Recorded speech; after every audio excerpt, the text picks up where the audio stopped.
Welcome to Bass Practice Diary. I just wanted to share a John Coltrane jazz lick with you because today I've been reading through some of his solos with my bass clef version of the John Coltrane Omnibook.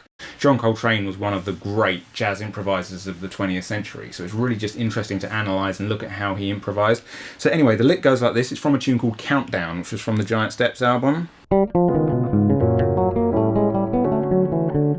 Okay, so that's the lick there, and there's actually 3 different key changes going on in there. So it's a fairly short lick, but there's a lot of harmonic movement going on.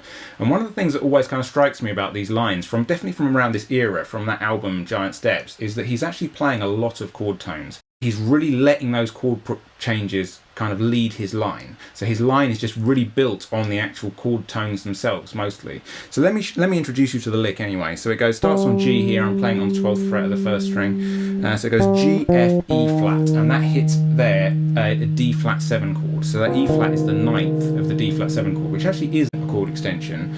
But after that, he's playing a lot of just basic chord tones. So he then goes to the 7th, which is kind of, it's B, but it's C flat because we're in D flat 7.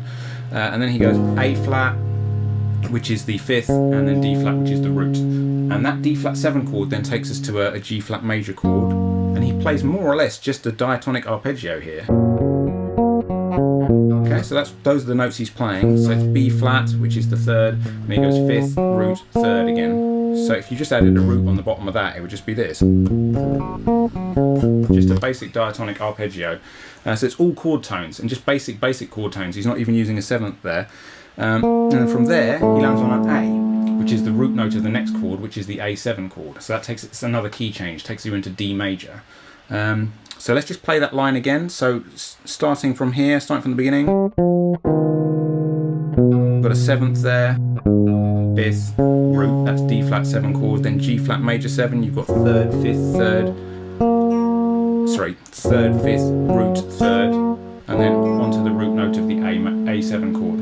Okay, so all chord tones at that point. Those are all chord tones, just basic chord tones, and then even onto there, that's the root note of the A chord. And then from the A7, he just goes chromatically down to the 7th. So A flat, G being the 7th of the A7 chord, up to B, which is the 9th, and then the chord changes to a D major chord, and he plays this pattern here, 5, 3, 2, 1. Okay, now that's one of those patterns that Coltrane was really known for around this time. So he did a lot of 1, 2, 3, 5 kind of patterns. This is just that in reverse, 5, 3, 2, 1. That's in D major. And then he lands another key change here. So we've now got an F7 chord, which is the 5th of B flat major, and he's hitting the root note there, just the F. So another root, another chord tone.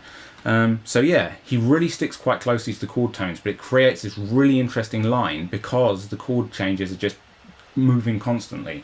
And he's letting those chords kind of tell the story with his line. He's keeping it really, really simple. Not simple, obviously, it's really complex, but he's playing the obvious notes. He's playing the chord tone notes because he wants to let the chord progression itself tell the story through the line that he's playing.